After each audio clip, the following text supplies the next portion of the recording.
A very good morning to all my dear students. Let's continue the process of learning, and today we are going to start with a new chapter of the unit National Income and Related Aggregates, and we are going to start with the chapter 2, Measurement of National Income. Till now we have learned about the basic concepts of the national income. Now we are going to start with the methods. So there are 3 methods to measure it, and to know about the 3 methods, first of all we start with the topic circular flow of income. Now let's start the meaning of circular flow of income. First I will tell you in brief, then we will start reading from your white board. क्या है circular flow? सबसे पहले सारे factors, सारे कितने? 4 factors, land, labour, capital और entrepreneur. ये 4 factors ये आपस में मिलते हैं. They join hands, they form a production unit, they start producing the goods and services. मिलकर गुड्स और सर्विसेज को प्रोड्यूस करते हैं. ये जो गुड्स और सर्विसेज प्रोड्यूस करते हैं, इन गुड्स और सर्विसेज को मार्केट में बेचा जाता है, और मार्केट में बेचकर क्या होता है? इनकम को जनरेट किया जाता है. इस फर्स्ट जो फेज है, ये जो पहली बात मैंने कही, इसको income generation phase, PHASE, phase means पहलू, आय का सृजन, इनकम की जनरेशन. फिर ये जो चारों फैक्टर्स ने मिलकर काम करके जो इनकम जनरेट की, इनको इनके कंट्रीब्यूशन के हिसाब से इनकम को डिस्ट्रीब्यूट किया जाता है. तो 4 फैक्टर्स को उनका शेयर मिलता है. Landlord gets the share in the form of rent, labour gets the share in the form of wages, capitalist gets the share in the form of interest, and the entrepreneur और the organiser gets the share in the form of profit, which is a reward for risk taking. This is the second phase, which is called income distribution phase or income method. Now comes the third one. What is the third one? The income which is distributed among the households. Household sector means we people. They spend their income again on the consumption of goods and services for the satisfaction of their needs and the needs of their family and society. उस income को फिर वो खर्च करते हैं वस्तुएं सेवाएं खरीदने के लिए. इसको इनकम डिस्पोजिशन फेज भी कहते हैं, एक्सपेंडिचर भी कहते हैं, और इसको एक्सपेंडिचर मेथड के नाम से जानते हैं. तो ये हमारे 3 फेजेस हैं. और जब इनकम यानी नेशनल इनकम इस तरह से सर्कल में फ्लो करती है और जहाँ से शुरू हुई वहीं वापस पहुंच जाती है, इसको सर्कुलर फ्लो ऑफ इनकम या नेशनल इनकम कहते हैं.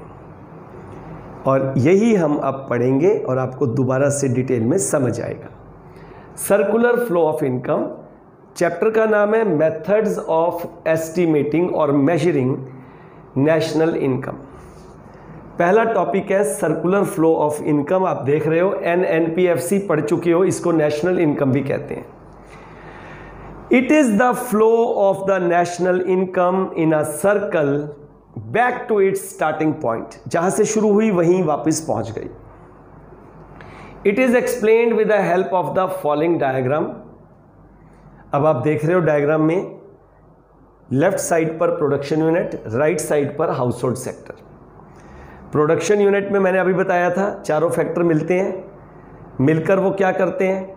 मिलकर प्रोडक्शन करते हैं, उनकी चीज़ों को, उनकी सर्विसेज को मार्केट में बेचा जाता है. और ये जो फर्स्ट आप देख रहे हो इनकम जनरेशन।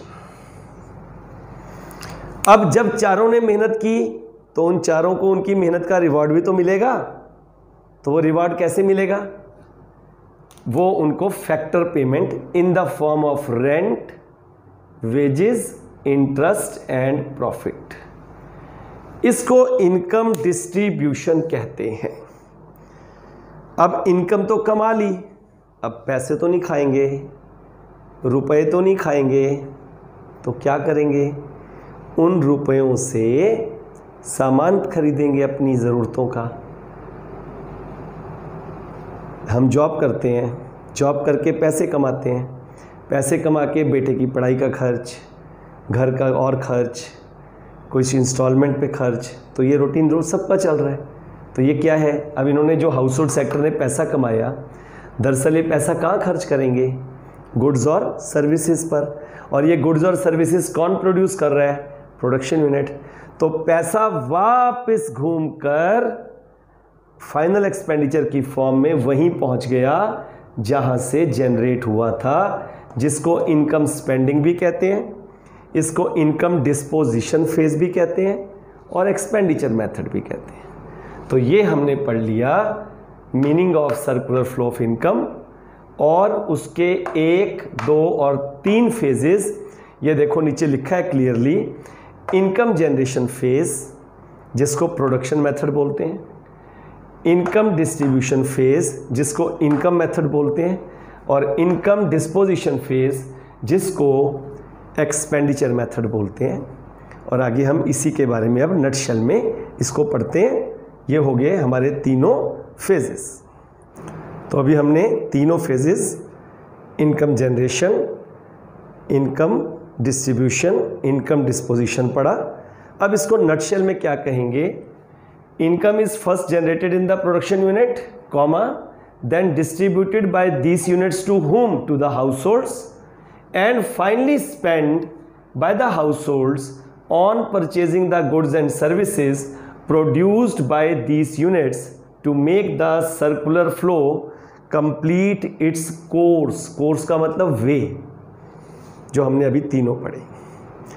इसके अब 2 एस्पेक्ट्स हैं सर्कुलर फ्लो के, एक रियल फ्लो जिसको फिजिकल फ्लो बोलते हैं, एक मनी फ्लो जिसमें नॉमिनल फ्लो। देखो सिंपल सी बात, रियल फ्लो में मनी इन्वॉल्व नहीं है, वो फैक्टर सर्विसेज दे रहे हैं, वो गुड्स एंड सर्विसेज। और मनी फ्लो में क्या हो रहा है? वो गुड्स और सर्विसेज पर खर्च कर रहे हैं और वो उनको फैक्टर पेमेंट दे रहे हैं। अभी देखो मैं आपको यहां समझाता हूं। It has 2 aspects. 1, real flow, it refers to flow of goods and services across different sectors of the economy. क्या एग्जाम्पल दे रहे हैं? फॉर एग्जाम्पल इसको फिजिकल फ्लो भी बोलते हैं। Physical flow, production unit and household sector. Production unit ने क्या किया? गुड्स एंड सर्विसेज की सप्लाई की, इन्होंने अपनी फैक्टर सर्विसेज दी, इसमें कहीं मनी इन्वॉल्व नहीं है। इन्होंने अपनी सर्विसेज दी, उन्होंने गुड्स एंड सर्विसेज दी। पहले बार्टर सिस्टम ऐसे हुआ करता था, आपने अपनी सेवा दी और आपको वहां से गेहूं मिल गया, चावल मिल गए। यहां पर ये सिर्फ फिजिकल फ्लो की बात कर रहे हैं। अब रियल फ्लो क्या है, जिसको हम बोलते हैं, sorry not real flow, money flow, money और nominal flow.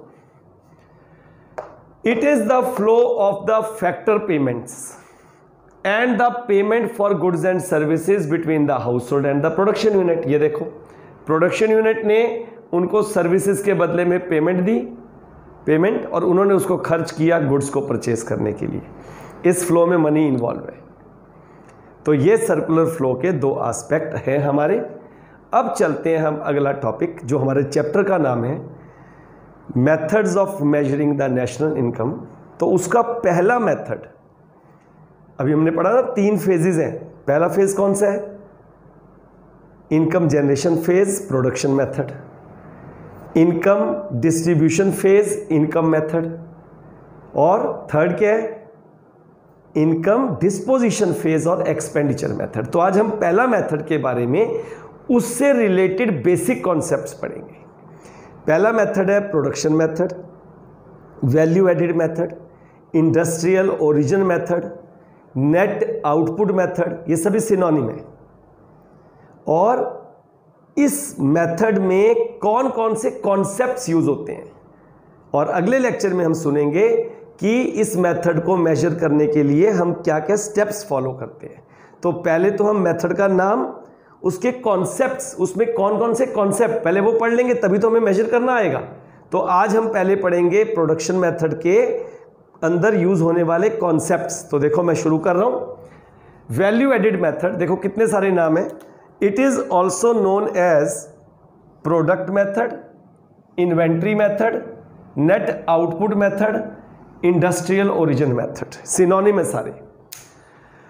Before going in detail regarding the steps of measuring the national income by this method, we must clarify some basic concepts। बहुत important है। पहला concept हम पढ़ने जा रहे हैं, what do you mean by value added? Value added क्या है? This is the first concept we are going to start। तो क्या है, देखो कॉन्सेप्ट। वैल्यू एडिड का मतलब क्या है? कितनी वैल्यू ऐड की गई किसी भी प्रोडक्शन यूनिट के द्वारा। तो देखो, it refers to the addition of the value, किसमें? टू द रॉ मटेरियल, जिसको हम बोलते हैं intermediate goods, by a firm. कैसे? By virtue of its productive activities.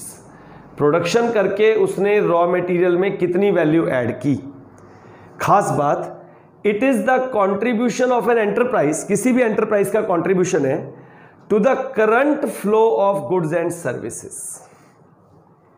किसी भी एंटरप्राइज का कॉन्ट्रीब्यूशन है current flow of goods and services में। और वैल्यू एडिड जो है ये क्या है? It is equal to value of output minus intermediate cost. कैसे निकालेंगे? वैल्यू ऑफ आउटपुट में से अगर हमने जो इंटरमीडिएट मतलब रॉ मटेरियल पर खर्च किया तो उसको अगर निकाल दिया जाए तो जो बाकी बचेगा वो बचेगा value added.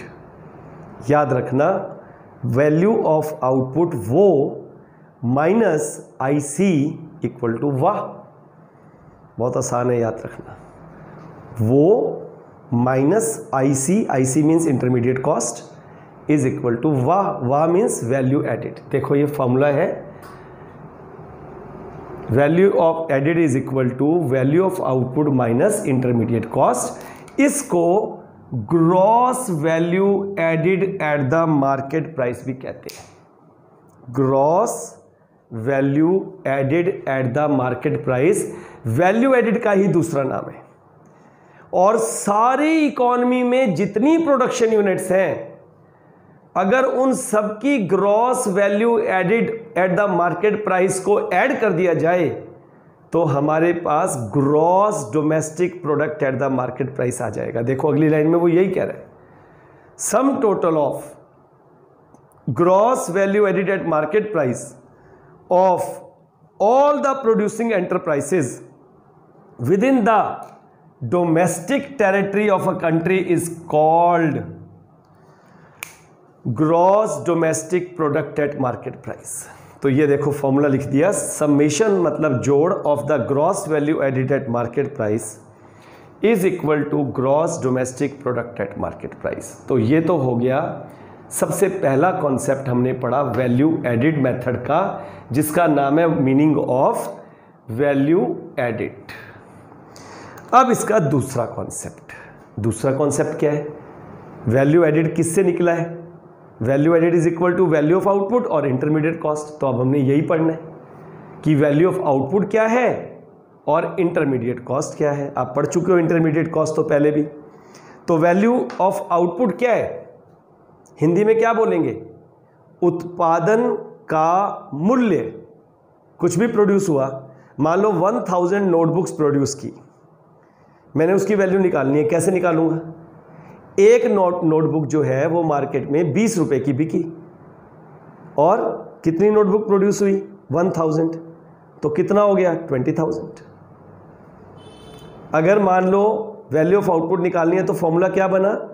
Quantity of the goods और services produced multiplied by the price पर यूनिट।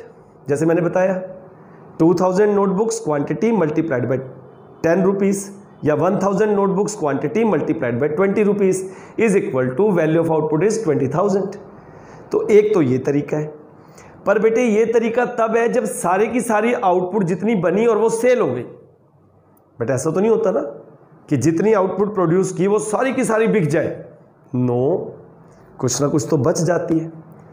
तो बच जाती है तो वो क्या होता है, वो स्टॉक में ऐड हो जाती है, जिसको हम बोलते हैं change in stock, closing minus opening stock. तो एक तरीका ये हो गया, value of output is equal to sales. कैसे निकालेंगे, क्वांटिटी मल्टीप्लाइड बाय आउटपुट पर unit, output multiplied by price पर यूनिट। दूसरा तरीका क्या है, दूसरा तरीका है सेल्स, जितनी सेल हो गई plus change in stock. Change in stock क्या है, क्लोजिंग माइनस ओपनिंग। तो आओ इसको एक बार देखते हैं।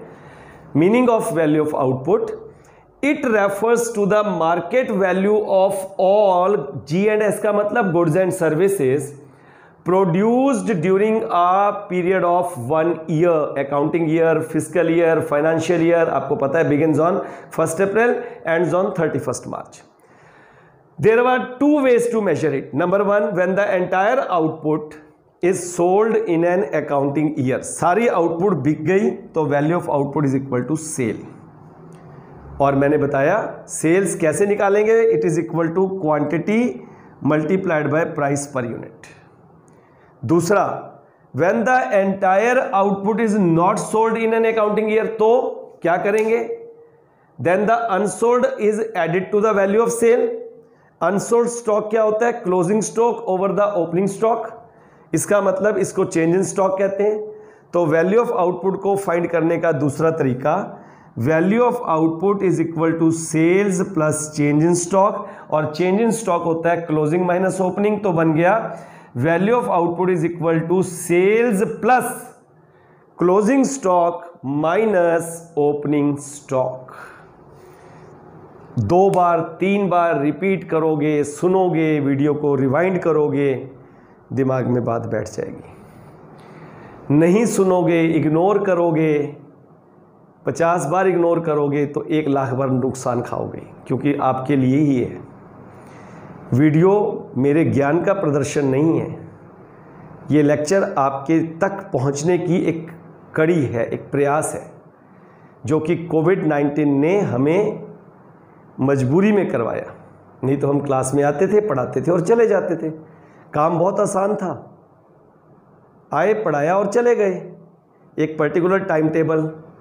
अब तो आपके लिए पहले वीडियोस बनाई जा रही हैं, अपलोड की जा रही हैं, आपको भेजी जा रही हैं, गूगल मीट पे आपकी प्रॉब्लम सॉल्व की जा रही हैं, और फिर भी नहीं किया तो as ill luck would have it, ये आपके लिए आपका दुर्भाग्य है। अच्छा भाग्य तभी जब हम सीख रहे हैं, लगन से पढ़ रहे हैं। तो ये हो गया वैल्यू ऑफ आउटपुट के बारे में, सेल्स, और दूसरा sales plus change in stock, closing minus opening stock. अब छोटा सा एक छुटकू सा कॉन्सेप्ट रह गया जिसका नाम है इंटरमीडिएट कंजम्पशन। पढ़ा है आपने, फाइनल गुड्स, इंटरमीडिएट गुड्स, वहां पढ़ाया था मैंने आपको। Intermediate consumption means expenditure on the intermediate goods. देखो, use of the intermediate goods in the production process is called intermediate consumption, and the expenditure, and this expenditure is known as intermediate consumption expenditure। तो value added समझ आ गया हमें। Value added को gross value added at market price कहते हैं। Value added वो minus IC, ठीक है, is equal to value added. और पंजाबी ਦੇ ਵਿੱਚ कहे ना OIC, तो कह दो वाह वाह वाह, है ना। बट यहाँ याद कर लिया हमने उसको एक फन वे से, वो IC इक्वल टू वाह, और वाह क्या बन गया, वैल्यू एडिड। और वाह जो है उसी का दूसरा नाम है गवाह, GVA, gross value added. At कहाँ होती है वैल्यू एडिड, मार्केट प्राइस पर। और अब ध्यान से सुनना, इसी वैल्यू एडिड को फाइंड करने के लिए 2 चीज़ें यूज हुई। एक तो वैल्यू ऑफ आउटपुट, अभी पढ़ा, value of output is equal to sales plus change in stock, जब पूरा आउटपुट को नहीं बेचा गया। और value of output is equal to sales. जब सारी आउटपुट सेल हो गई कैसे निकालेंगे? क्वांटिटी मल्टीप्लाइड बाय प्राइस पर यूनिट। और तीसरी बात, intermediate consumption on the intermediate goods and expenditure is called intermediate consumption expenditure. इसके साथ ही हमने बेसिक कॉन्सेप्ट कंप्लीट कर लिया। अगले टॉपिक में हम पढ़ेंगे द मेथड्स में सबसे पहला method, what are the steps to measure national income by production method. ये हम अगले लेक्चर में पढ़ेंगे। बार बार एक ही रिक्वेस्ट कर रहा हूँ, वीडियोस को ध्यान से देखो, सुनो, नोट्स बनाओ। चैनल सब्सक्राइब कर चुके हो और नहीं किया तो कर लो। आगे भी शेयर करो, दूसरों का फ़ायदा हो जाएगा। कोविड में लोग कितनी मदद कर रहे हैं एक दूसरे की, धन रूप में कितनी मदद कर रहे हैं, तन रूप में कितना परिश्रम कर रहे हैं दूसरों के लिए, जिन्हें हम कोविड वॉरियर्स कहते हैं। तो मुझे लगा कि एक छोटा सा प्रयास मैं भी कर डालूं। क्लासरूम के अंदर तो क्लासेस आपको लेनी ही है, तो क्यों ना इससे कईयों का आप फ़ायदा कर दो। जिनको लगन होगी वो सीख लेंगे और जिनको नहीं होगी उनको तो बजा लो ढोल, मचा लो शोर, कुछ नहीं होगा। पर उम्मीद यही कि सबका फ़ायदा हो, सबका भला हो। ओम सर्वे भवन्तु सुखिना, सर्वे सन्तु निरामया, सर्वे भद्राणि पश्यतु, माँ कश्चित् दुःख भाग् भवेत्। God bless you all.